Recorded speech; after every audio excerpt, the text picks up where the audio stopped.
I am going to be telling 3 short vignette stories about growing up literally 3 blocks away on Bryan Avenue. Um, they're coming of age stories, so they're going to be chronological. Um, and they're going to be, one of them is about my first kiss, the other is about how you either hustle or get got, and the third one is what could have been traumatic but ended up being hilarious. Okay, so my first story, I was about 8 years old, 8 or 9. I was in the 3rd grade. I went to this Catholic school in the area called St. John Chrysostom. It's on Hoe Avenue. So I was there in this school, and we were going on a field trip to the Bronx Zoo. So our teacher, his name was Mr. Santiago. I remember this vividly because he was the first Latino Puerto Rican teacher I ever had. All right, before then there were no, they're primarily female, and they were also white women, not even women of color. So this was my first experience.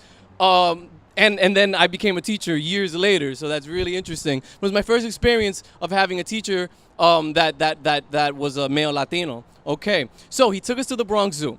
Now, we're heading over to the Bronx Zoo, and we each had to have a travel buddy.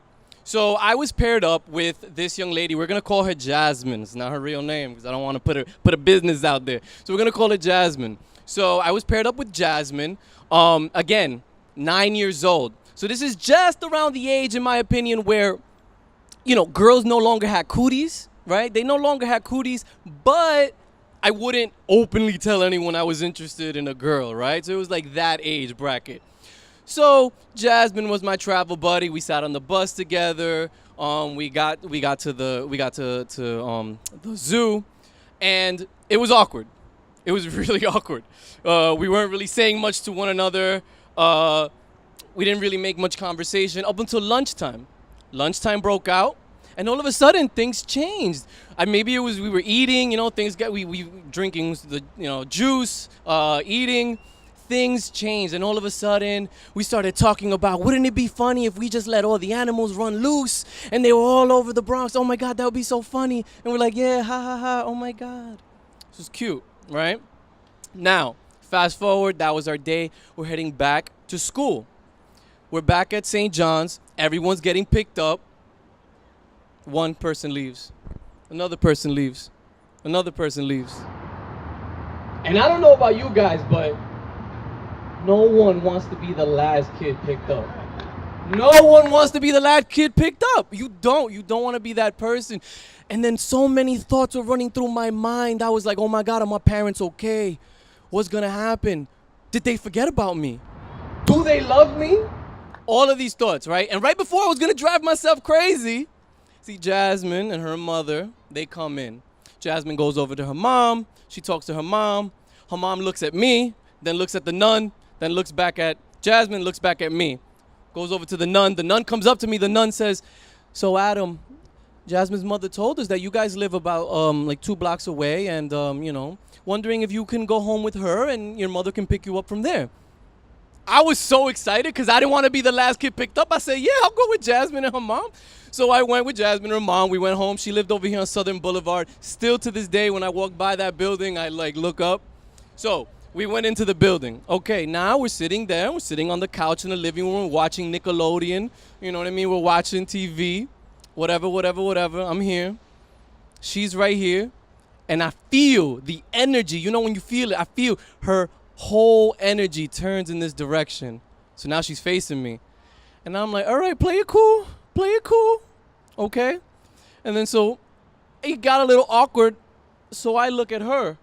And as soon as I look at her, she just lands this kiss on me. Right in the lips, just lands it. Real innocent, real nice, and real just like, mwah! And I was like, oh my God. Like, I remember it to this day. It gives me goosebumps. I literally. So she's still here. I turn like this, put my hand right here on my like thigh. I'm ice, like I'm brick. I cannot move. I'm frozen. I'm like, I'm just gonna keep watching Rocco's Modern Life. Like ain't nobody's business. She goes over, she grabs my hand. I'm like, oh, we're holding hands now. Okay, we're holding hands. Held her hand, got picked up. Okay. The next day, go to school. I look at her. She looks at me. I'm handing out the math worksheets. I'm handing them out. I go to her desk. I hand her that worksheet. She looks at me. I look at her. We make that eye contact, but we never mention the kiss or anything to anyone ever again. And so that's my story, okay? That's my first kiss story. I tell you the story because, honestly, this neighborhood is my life, okay? Like, I was born and raised here, and so how can I tell a coming-of-age story without introducing and letting you know about that first little innocent kiss?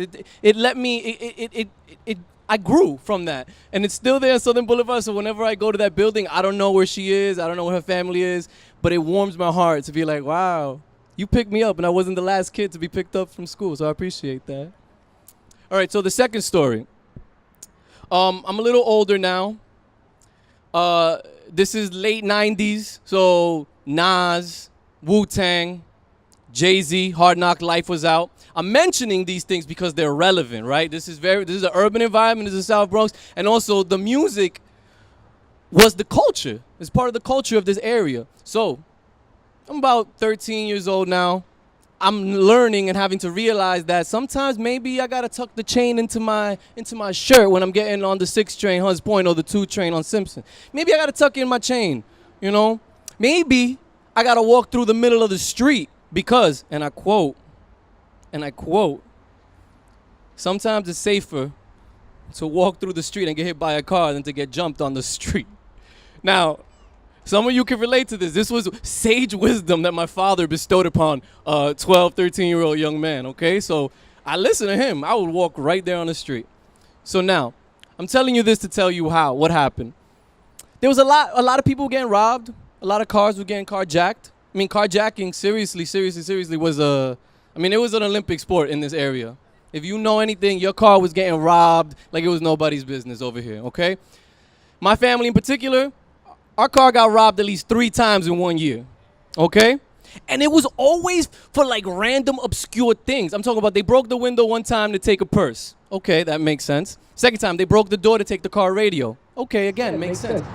But this third one, I have no idea why they would do this. One day we get to the car, everything looks good, we sit down, and there are no side view mirrors on both sides of the car.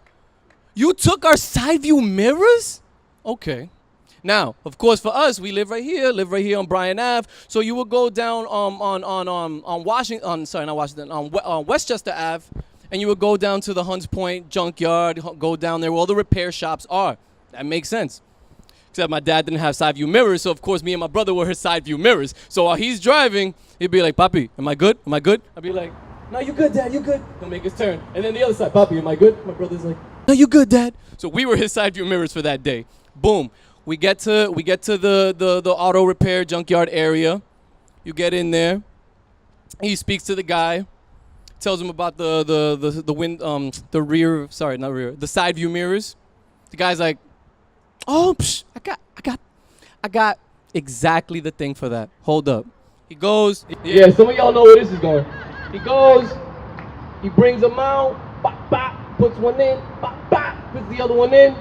He's like, "Yeah, man, they fit like a glove. So that's like, $25, $20. What do you say?" My dad looks at the mirrors, looks at me, looks at the auto guy. "Mira, canto cabrón, canto pendejo, que estos son los míos. ¿Qué te pasa? ¿Tú crees que yo voy a pagar por eso? Esos son los míos, canto pendejo." For those of you who don't speak Spanish, cursed the guy out. He said, "Those are my mirrors. What's wrong with you?" Now, again, this guy, they had this interaction for 10 minutes. The guy's like, "Oh, I don't know, da-da-da-da-da." My dad's like, "Those are my mirrors. What are you talking about, da-da-da-da-da?" After 10 minutes, finally, he wore the guy out. The guy goes, listen. This was in Spanish, too. He was Dominican, but I'm going to say it in English. He goes, listen. Okay, they're your mirrors. Those are your mirrors. I knew it as soon as I grabbed them, they were your mirrors. But I don't steal them, all right? They just give them to me wholesale. I buy them wholesale. I don't steal them. But I did put it in for you. Now, that is labor. And I am hungry. So you got like $5, I can maybe grab a pizza or something? My dad grabbed his wallet. He said, "Mira, canto pendejo, take your $5." And he got out of there. So this is my second story about how you either hustle or you get got. Okay? Thank you. So now my third and final story, it can be dramatic for some. And I'm going to let you know how I saw it from a 13, 14-year-old's perspective. Okay. So there was a pizzeria over here on Westchester Avenue. Right now, I just passed it, like literally before I got here. It's like a Kennedy Fried now, which is, yeah, of course, right? But it used to be a pizzeria. Now, this was our favorite pizzeria growing up for my father, my brother, and myself. Why? Not because it had the best pizza. It really didn't. I mean, it was a Dominican dude making pizza. You know what I'm saying? So it wasn't the best pizza. But I'm going to tell you why it was amazing. Because it was part pizzeria and part every single bootleg movie you could ever imagine on sale. I'm talking about, this is if Pizza Hut and Blockbuster had a baby and it was this genius Dominican pizzeria owner. I mean, it was just like, it was like Discovery Zone for us. You got the pizza, you got the movies. It was amazing. So, of course, this was our spot. So Dad puts in the order. We get the large pie with extra cheese because we're gluttonous, you know. So we got the extra cheese. And my brother and I over here on the side, we're like, yo, what movie you want to get? Oh, I don't know. Da-da-da-da-da. Da-da-da-da-da. There was a movie at the time. It was called Wild Things. I don't know. Yeah, Wild Things. It was rated R, and I was like 15. I really wanted to see that movie. But nobody, my mom was like, no, that's not entering our house, not a house of God. No, that's not coming into our house. So boom. So we were definitely not going to get that movie, but I seen it. I was like, oh, I want that movie. Okay. Now, we have our backs turned to the pizzeria area because we're in the movie area. When out of nowhere, I hear, give me all the money in the motherfucking register. Give me the fucking money. My heart stops. Like literally, my heart stops. I look over, it's a guy with a gun. He's pointing it at the pizzeria owner. He's like, you didn't hear me? Give me the money. Frozen again. Pizzeria owner has his hands up. My father is by the register, so he has his hands up. My brother and I are over here by the other side by the movies. So we're kind of just like hiding out. Frozen, literally cannot move, like in pure panic, fight or flight mode, right? Cannot move. My father, who by the way, asterisk mark, is a martial artist, says something, and I wish I knew what he said, but I have no idea. Says something under his breath. The guy turns from here and goes, you think you slick, motherfucker? As soon as he turns, my father unarms him. The guy sees that he doesn't have the gun anymore. My father has the gun and jets. He's out, like in an instant. Now I'm telling you this story and it sounds long-winded, but this must have happened in retrospect, looking back. This whole thing must have been maybe 2-3 minutes tops. Maybe 2 minutes. Like, they happened very fast, but obviously, you know, I'm telling you a little slower. So boom, dude is out. The police come, they get the report. You know, everyone has to give their testimony, their testimony. We're ready to go. My father's like, all right, like, come kids, let's go. Be safe. He's leaving. The pizzeria guy's, wait. You never got your pizza? Please, let me finish your pizza. Extra cheese, right? My dad's like, honestly, after the day that we're having, I don't know if I want the pizza, tranquilo. Please, take the pizza. It's on me. Your kids want a movie? Take 2. It's on me. What? We get free pizza and 2 movies?